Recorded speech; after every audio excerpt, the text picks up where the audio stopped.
kebijakan Merdeka Belajar, Merdeka Bermain ini telah kita terjemahkan menjadi kebijakan PAUD berkualitas. Banyak tuntutan dari orang tua untuk ngajari anaknya segera menguasai Calistung.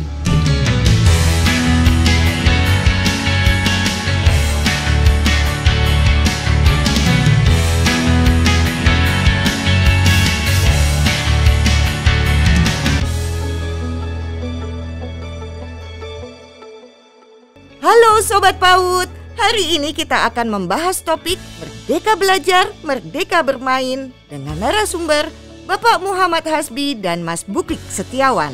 Bersama saya Syahnas Haq dalam podcast PAUDpedia.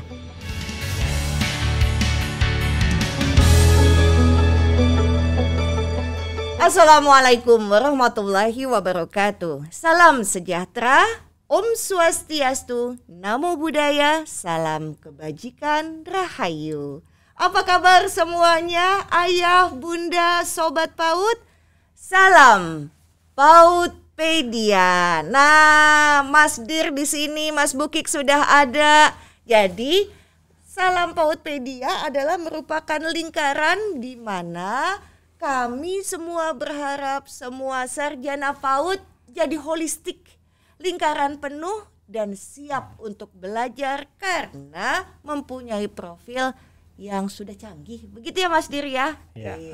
Baik, saya perkenalkan, ini adalah seseorang yang sangat inspiratif sekali, Pak Muhammad Hasbi. Beliau adalah Direktur Pendidikan Anak Usia Dini.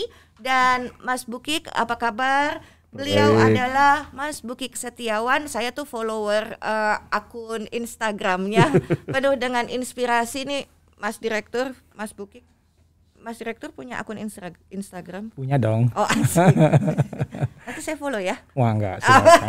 Dengan senang hati. Baik, Mas Bukik ini adalah pemerhati PAUD dan beliau juga penggagas Yayasan Guru Belajar. Nah, sesuai dengan hari ini topik kita. Iya. Visi dan misinya. Mas Menteri itu menerjemahkan kepada Mas Direktur itu bagaimana? Silakan. Ya, terima kasih Mbak Sanas. Sebenarnya kebijakan Merdeka Bermain itu adalah merupakan turunan dari kebijakan Merdeka Belajar. Nah, secara filosofis, kebijakan Merdeka Belajar bermakna memberi kesempatan kepada ekosistem pendidikan, baik itu guru, kepala sekolah, kemudian orang tua, masyarakat, agar mereka dapat menentukan proses pendidikan sehingga mereka mampu menghasilkan proses pembelajaran yang berkualitas dan bermakna, serta mampu membekali peserta didik kita dengan kompetensi esensial dan pengembangan karakter yang dibutuhkan agar dapat menjadi SDM yang berkualitas yang memiliki daya saing yang tinggi. Betul. Nah, dalam konteks Merdeka Belajar, Merdeka Bermain, ada satu visi pokok yang ingin dicapai, yaitu bagaimana menghadirkan layanan PAUD yang berkualitas bagi seluruh anak usia dini Indonesia, agar mereka dapat bertumbuh dan berkembang secara optimal dan siap mengikuti pendidikan selanjutnya. Nah, untuk mencapai visi utama yang saya sebutkan tadi, maka kita akan dan sedang melaksanakan 3 misi pokok. Yang pertama yaitu bagaimana meningkatkan angka partisipasi pendidikan anak usia dini. Nah, saat ini APK kita atau angka partisipasi kita masih berada di angka 42%. Nah, angka ini adalah merupakan angka partisipasi terendah dibanding jenjang pendidikan lainnya. Ini artinya kalau ada 19 juta anak usia dini di seluruh Indonesia, maka hanya sekitar 6,7 atau 6,8 juta di antara mereka yang sempat mengikuti PAUD sebelum masuk ke jenjang pendidikan dasar. Padahal kita sama-sama tahu betapa pentingnya PAUD sebelum mengikuti jenjang pendidikan dasar.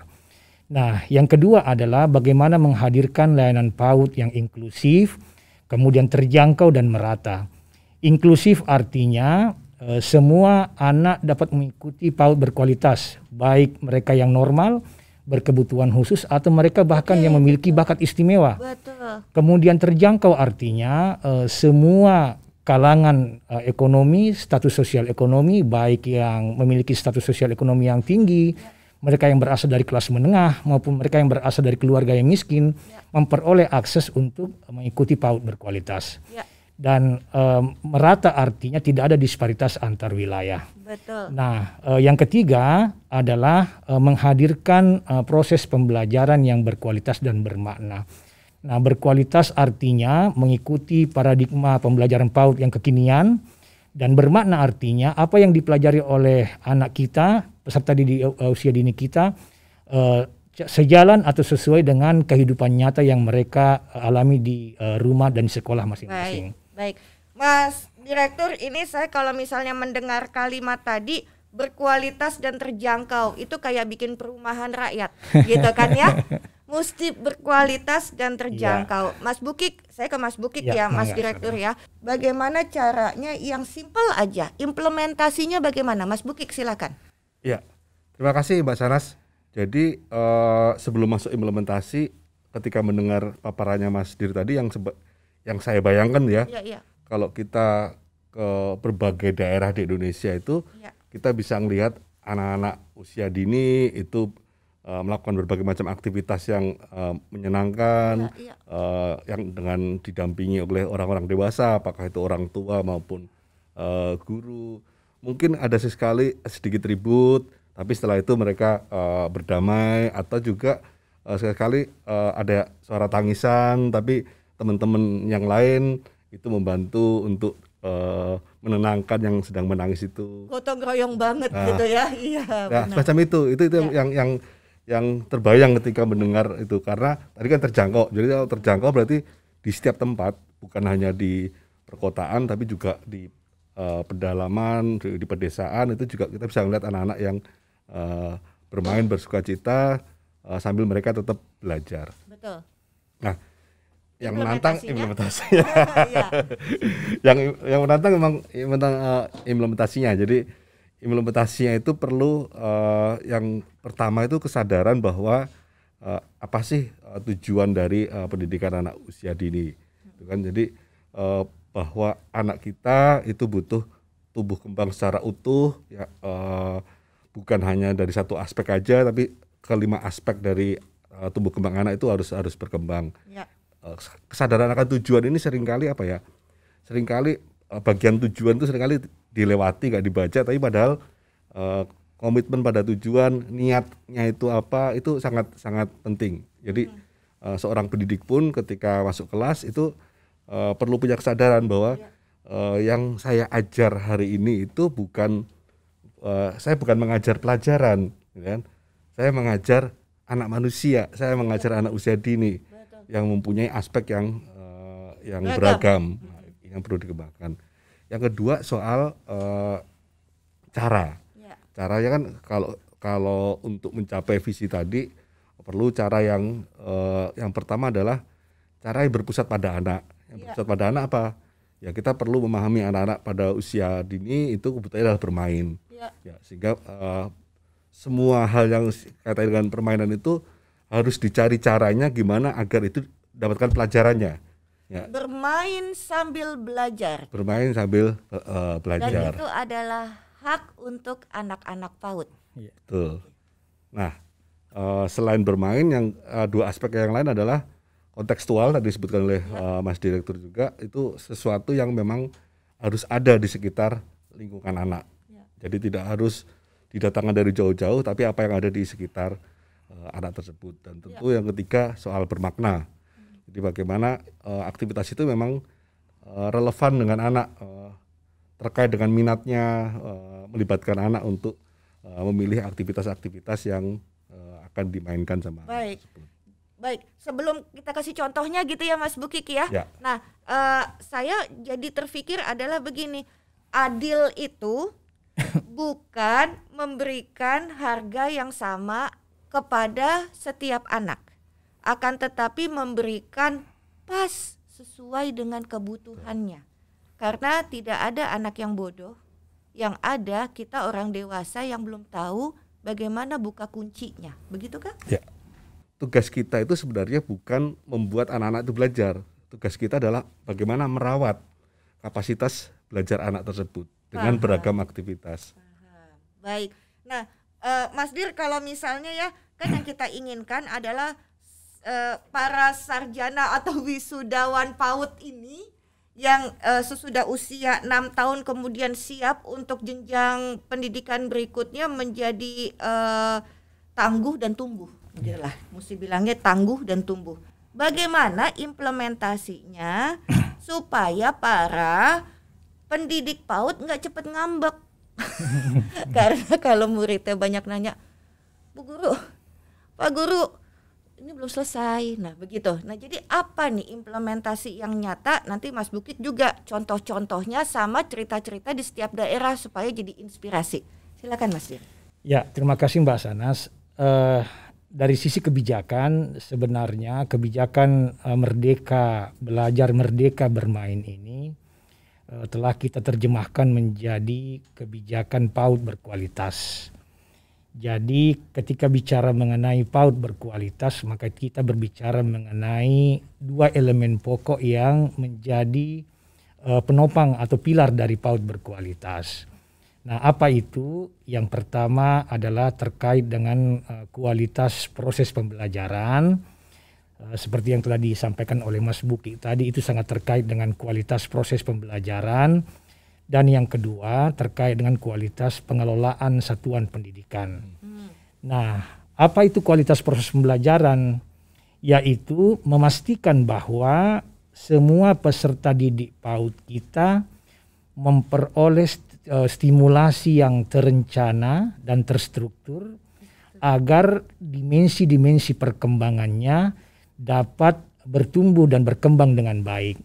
Nah, yang mana yang saya maksud dimensi-dimensi pertumbuhan dan perkembangannya, tadi disampaikan oleh Mas Bukin dan Mbak Sanas, ada yang disebut dimensi kognitif, ada yang disebut dimensi sosial emosional, ada yang disebut dimensi bahasa dan literasi. Nah, semua itu harus dapat dirangsang agar bertumbuh dan berkembang secara optimal. Tidak hanya itu, kita juga harus memastikan pertumbuhan dan perkembangan anak dari sisi agama dan budi pekerti serta pengetahuan terhadap pola hidup yang sehat dan bersih. Nah, kesemuanya itu adalah merupakan makna atau pengertian dari tumbuhnya kualitas proses pembelajaran. Ya. Nah, itu dimensi yang pertama. Kemudian dimensi yang kedua dari PAUD berkualitas adalah kualitas pengelolaan satuan pendidikan. Nah, kalau kita berbicara mengenai kualitas pengelolaan satuan pendidikan, ada 3 aspek yang kita bicarakan. Satu. Yang pertama yang terkait dengan bagaimana kita memastikan kemitraan dengan orang tua. Nah, mengapa ini penting? Karena sebenarnya PAUD itu adalah merupakan kontinum pembelajaran dari rumah ke sekolah ataupun sebaliknya dari sekolah ke rumah. Nah, praktik baik yang terjadi di rumah kita harapkan ditularkan di sekolah. Demikian pula sebaliknya, praktik baik yang ada di sekolah diharapkan ditularkan sampai ke rumah. Nah, mengapa peran orang tua penting di sini? Karena ketika anak ada pada masa usia dini, maka sebenarnya waktu yang mereka miliki sebagian besar dihabiskan bersama dengan orang tua. Kalau ada 24 jam sehari, maka 19,5 menurut riset 19,5 jam diantaranya dihabiskan di rumah, sedangkan hanya 4,5 jam yang dihabiskan di satuan pendidikan. Nah, oleh karena itu untuk mencapai visi dan misi tadi sangat perlu kerjasama yang erat antara keluarga dan satuan pendidikan. Dan oleh karena itu peran keluarga menjadi sangat penting di sini. Nah, yang kedua terkait dengan kualitas pengelolaan satuan pendidikan adalah bagaimana memastikan monitoring terhadap pemenuhan kebutuhan esensial anak. Mengapa ini penting? Karena ketika kita berbicara mengenai tujuan PAUD, yaitu agar anak dapat bertumbuh dan berkembang secara optimal dan siap bersekolah, kita tidak hanya bicara mengenai pendidikan. Kita sedang bicara mengenai gizi, sedang bicara mengenai kesehatan, sedang bicara mengenai pengasuhan, dan juga perlindungan. Dan tentu saja pendidikan. Jadi kombinasi dari kelima aspek inilah yang menghasilkan tumbuh kembang yang optimal dan kesiapan bersekolah. Nah, oleh karena itu salah satu aspek dalam pengelolaan satuan pendidikan yang berkualitas adalah bagaimana memonitor agar ini terjadi. Betul. Nah, yang ketiga adalah yang terkait dengan leadership, kepemimpinan dan pemanfaatan sumber daya yang optimal. Apa manfaat dari leadership ini agar kepala satuan dan guru mampu mengajak ekosistem pendidikan yang lain, misalnya masyarakat, orang tua, kemudian organisasi mitra pendidikan untuk bekerja sama memajukan kualitas pembelajaran di satuan pendidikannya. Okay. Nah, di samping itu mereka juga harus mampu menggunakan sumber daya yang mereka miliki. Nah, manfaatnya apa? Agar semua sumber daya yang ada di satuan PAUD terkelola dengan baik, misalnya pendanaan dan seterusnya. Dan tidak hanya itu, mereka harus bisa menggunakan berbagai data yang terkait dengan PAUD yang ada di daerahnya untuk meningkatkan kualitas proses pembelajaran di satuan pendidikannya. Nah, inilah semua yang membungkus PAUD berkualitas. Pilarnya ada 2, yaitu kualitas proses pembelajaran dan kualitas pengelolaan satuan pendidikan. Dan tentu ini kemudian di breakdown menjadi pilar-pilar kecil yang tidak boleh kita kesampingkan. Ini menarik sekali Mas Bukik. Kenapa? Kalau saya melihat nih apa yang disampaikan oleh Mas Dir itu terlihat sekali bahwa sebuah tempat pendidikan yang bisa bertahan, apalagi misalnya di situasi pandemi seperti ini, ternyata rumusnya adalah jika SDM-nya itu kreatif, adaptif, dan kolaboratif. Karena ada peran orang tua di situ. Bapak pendidikan kita Ki Hajar Dewantara pun memberikan teladan seperti itu. Jadi ketika liburan, ini salah satu cerita dari cucunya ya. Ketika liburan mengajak cucunya bermain di taman, kemudian sore itu ya datang terus diminta menghitung berapa yang warna merah, berapa yang warna putih. Nah, terus besoknya sore datang lagi bertambah atau berkurang yang warna merah, bertambah atau berkurang yang warna putih, dihitung lagi. Dan itu bayangkan ya, itu kan keseruan. Jadi yang kemarinnya itu ada 5 warna merah, terus sekarang tinggal 3, itu kan buat anak-anak menakjubkan. Itu magic gitu buat anak-anak, keajaiban. Kok bisa ya berkurang? Kemana ya anunya? Itu pertanyaan yang buat anak-anak itu seru. Jadi sebetulnya yang Mas Bukik sampaikan untuk semua ayah bunda dan sobat PAUD yang menyaksikan, kreativitaslah yang akan membawa keberhasilan buat buah hati kita, buat peserta didik kita. Dan itu tergantung Anda, sejauh apa Anda bisa kreatif, adaptif, dan juga kolaboratif dengan situasi yang ada saat ini. Begitu ya Mas Bukik ya? Jadi dengan kemandirian seperti itu akan membuat menjadi semangat. Dan tahukah Anda bahwa semangat itu menular?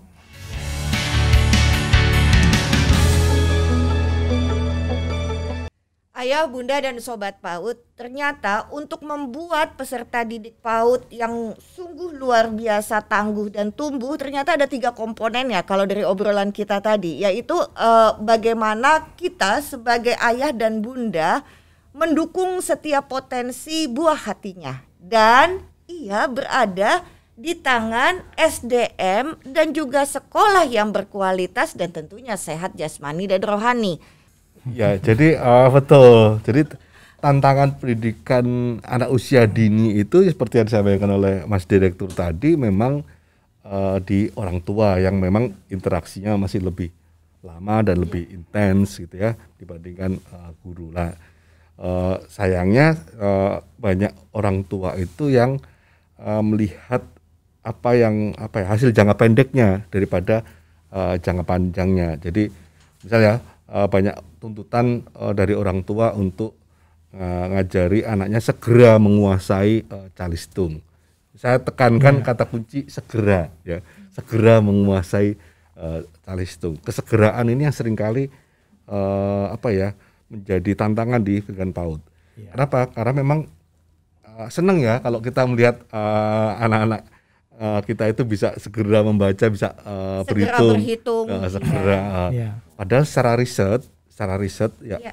Itu apa yang tampak baik segera, ya apa yang segera tampak baik itu pada jangka panjangnya justru menjadi bahaya. Betul. Jadi racun di masa depan begitu, jadi toksik dia. Jadi ada sejumlah riset di mana ada anak-anak yang dididik dengan pola cepat, yang berpusat pada anak, sama yang pola cepat. yang drilling gitu ya, yang cepat. Pada fase-fase awal setahun 2 tahun, ini anak-anak yang fase cepat itu memang menonjol lebih cepat. Ya. Tapi di usia ketika kelas masuk SD, kelas 3, kelas 4, yang anak-anak yang dididik yang berpusat pada anak ini, yang bermain tadi, justru lebih menonjol. Hampir pada semua aspek, bukan hanya kognitif. Ya. Jadi anak-anak yang di drilling itu minat belajarnya rendah. Udah letih dia. Sudah capek, minat belajar rendah. Udah letih. Ya. Terus kualitas pembelajarannya juga rendah. Jadi dia tahu, dia menghafal, tapi tidak paham. Yang ketiga, cenderung menghindari tantangan sulit. Karena mereka tahu, mereka udah belajar. Yang penting hasil akhirnya. Selama mereka bisa dapat hasil akhir, udah rasa aman. Dikasih tantangan baru, segala macam, mereka cenderung untuk nolak. Dan yang keempat yang paling mengkhawatirkan, sosial emosional. Sosial emosional. Bahkan ketika itu di tes lagi, di riset lagi, anak-anak yang sama ya, di usia SMP, di usia 15 tahun, itu anak-anak yang dididik dengan ini tadi, dengan drilling ini, cenderung melanggar aturan dan punya problem sosial emosional. Level emosinya itu negatif aja ya, dia bukan ada di level emosi positif. Jadi ini riset ini yang penting dipahami oleh orang tua agar tidak main pendek gitu ya, nggak main pendek, tapi juga memperhatikan efek jangka panjangnya buat anak-anak itu seperti apa. Artinya bukan berarti kita juga nggak anti juga terhadap penguasaan literasi dan numerasi, bukan. Tapi poinnya bukan soal penguasaannya, prosesnya, bagaimana proses pembelajarannya mencapai itu. Karena proses dan hasil tidak pernah saling berkhianat. Betul. Mas, silakan dilanjutkan Mas Dir. Ternyata literasi bukan belajar membaca, tapi paham dengan bacaannya. Numerasi juga bukan belajar berhitung, tapi dia ngerti nggak perhitungan dalam hidupnya. Silakan. Ya. Saya pikir ini dalam pendidikan anak usia dini disebut miskonsepsi. Jadi banyak orang tua, tidak hanya orang tua, tapi juga stakeholder, pemangku kepentingan di bidang pendidikan, di jenjang pendidikan dasar, dan juga masyarakat secara umum, yang menganggap bahwa pendidikan anak usia dini, khususnya mereka yang mengelola jenjang atau umur 5 dan 6 tahun, adalah wadah untuk mempersiapkan mereka agar bisa baca tulis hitung sebelum masuk jenjang pendidikan dasar. Nah, ini adalah miskonsepsi, kesalahpahaman dari pemangku kepentingan pendidikan. Nah, memang betul bahwa membaca, menulis, berhitung itu bukanlah sesuatu hal yang dilarang diajarkan di jenjang PAUD. Tetapi kembali ke yang disampaikan oleh Mas Buki, bagaimana cara mengajarkannya itu yang paling penting. Nah, ketika anak diajar dengan cara drilling dan skolastik, maka hasilnya adalah seperti yang Mas Buki sampaikan. Tetapi ada cara yang dapat dilakukan agar anak dapat menguasai kompetensi esensial, yang saya maksud adalah literasi dan numerasi, sehingga mereka siap mengikuti jenjang pendidikan dasar. Cara apa itu? Yang pertama, kita harus menyadari bahwa anak itu belajar menurut level kemampuan yang berbeda. Nah, dalam teori pendidikan sering disebut teaching at the right level. Artinya kita mengajarkan anak sesuai dengan level kemampuannya. Yang kedua adalah pendekatan bermain. Ini sangat penting agar anak tidak merasa stres, seperti yang disampaikan Mas Buki tadi. Dan yang ketiga yang tidak kalah pentingnya adalah kemampuan guru untuk menciptakan interaksi yang positif antara guru dengan murid dan murid dengan murid, sehingga tercipta suasana pembelajaran yang nyaman dan menyenangkan. Nah, dan yang terakhir yang tidak kalah pentingnya adalah ragam metode pembelajaran yang dibawakan oleh guru. Nah, semua ini kembali lagi kepada satu hal pokok, yaitu sebuah teori perubahan dari kebijakan merdeka belajar, merdeka bermain, yaitu sejauh mana guru mampu menciptakan kualitas proses pembelajaran. Nah, dalam konteks ini tentu kita tidak boleh melupakan peran orang tua, karena kenapa? Sudah saya jelaskan tadi bahwa anak-anak menghabiskan waktu lebih banyak dengan orang tua dibanding dengan guru. Oleh karena itu sebenarnya kerjasama antara guru dan orang tua menjadi hal yang sangat penting di sini. Benar. Dan tadi sudah Mas Bukik menyampaikan dari sisi orang tua, Mas Dir juga menyampaikan dari sisi sekolah berkualitas itu seperti apa, sehingga anak juga tumbuh dengan jasmani dan rohaninya yang sehat. Karena yang dibicarakan oleh Mas Bukik itu adalah hasil penelitian, begitu ya. Jadi datanya ada, orangnya ada, anaknya ada gitu ya di sekitar kita, dan ini yang menjadi pembelajaran buat kita ayah bunda. Bahagia dan tidur nyenyaklah kalau misalnya buah hati kita tuh kreatif. Karena Tuhan menciptakan kreativitas adalah alat untuk bertahan hidup. Dan kalau kita sudah mengasah kreativitas buah hati kita dari kecil, gimana Syahnas contohnya? Nah, lihat ya, itulah merdeka bermain, merdeka belajar. Begitu ya Pak? Betul. Ya, tepat sekali. Itu adalah bagian dari upaya kita untuk mengembangkan salah satu dimensi perkembangan yang disebut kognitif. Dan subnya adalah mengembangkan nalar kritis dari anak-anak kita agar mereka menjadi pembelajar yang kritis. Tidak sampai hanya pada 1-2 pertanyaan, tapi rentetan pertanyaan yang mengikuti dari pertanyaan yang pertama tadi. Siapa saja nih yang berperan para pemangku kepentingan? Saya sebut ya, betulkan kalau saya salah. Ada keluarga, guru, satuan PAUD, terus apa lagi? Private sector. Ya. Lagi? Jadi sebenarnya ini telah dirangkum oleh Bapak pendiri kita, Bapak pendiri pendidikan kita, Bapak pendidikan kita pada waktu itu, yaitu Ki Hajar Dewantara. Nah, Ki Hajar Dewantara mengatakan bahwa berbicara mengenai pendidikan maka ada 3 elemen yang berperan pokok. Yang pertama keluarga, yang kedua satuan pendidikan, yang ketiga masyarakat. Mengapa keluarga? Karena sebenarnya keluarga ini adalah tempat yang pertama dan utama bagi peserta didik untuk memperoleh pendidikan. Ketika anak lahir sampai berusia 3, 4, atau 5 tahun, mereka akan lebih banyak berada dengan keluarga mereka. Nah, oleh karena itu sebenarnya keluarga pun harus memiliki kompetensi pedagogik dan kompetensi substansi yang memadai di samping guru. Nah, kemudian guru.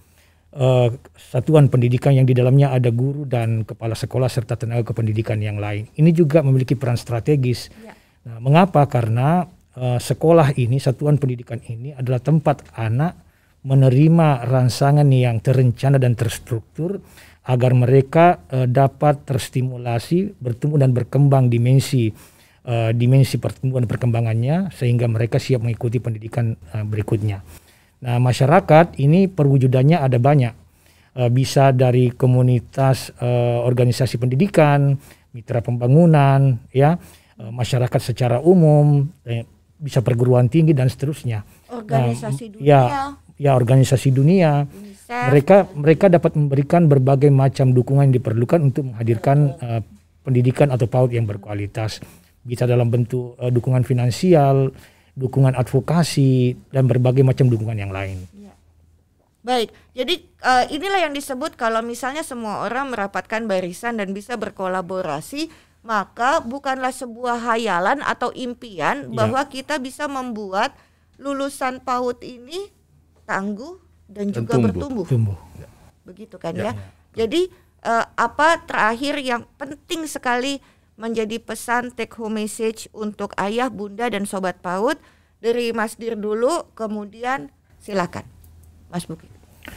Ya, saya pikir kemitraan merupakan hal yang sangat penting dalam upaya untuk menghadirkan layanan PAUD berkualitas. Mengapa kemitraan? Karena anak usia dini kita berada pada 2 tempat yang berbeda. Dan memang lebih banyak berada di rumah dibandingkan di satuan pendidikan. Oleh karena itu orang tua perlu memiliki pengetahuan, keterampilan dan sikap yang setara dengan guru di sekolah agar mereka dapat menjadi pendidik yang utama di rumah. Nah, di samping itu orang tua juga perlu mendukung pembelajaran di satuan pendidikan agar kesetaraan pendidikan di rumah dan di sekolah ini dapat terlaksana. Nah, itulah pentingnya kemitraan antara guru dalam konteks ini satuan pendidikan dengan keluarga. Dan tentu apabila ini didorong oleh masyarakat dalam bentuk advokasi, pendampingan, dan juga supporting yang lain, saya yakin PAUD berkualitas ini akan dapat kita capai.